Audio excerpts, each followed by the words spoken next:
আমি হাওড়া স্টেশনে একটা লস্যি খেয়েছি, যার দাম 35 টাকা।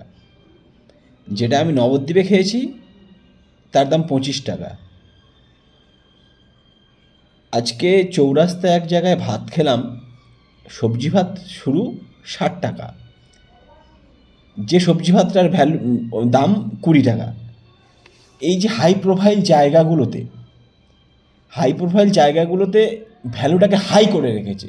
হাওড়া স্টেশনের জিনিসের দাম একটু বেশি, একটু গ্রাম অঞ্চলে চলে গেলে স্টেশনে প্রপার যে টাউন আছে সেখানে দাম বেশি। এই হরমুজ প্রণালীটা গণ্ডগোল হচ্ছে না তো? এটা কেন? ওয়াই? আমার প্রশ্ন। যেখানে বিক্রি বেশি সেখানে জিনিসের দাম বেশি। প্রোফাইলটাকে হাই করে রাখতে হবে, সে মেলা হোক আর স্টেশন। শুধু এই হাওড়া স্টেশন বলে নয়, সারা ভারতবর্ষে, এমনকি সারা বিশ্বেও আমার মনে হয়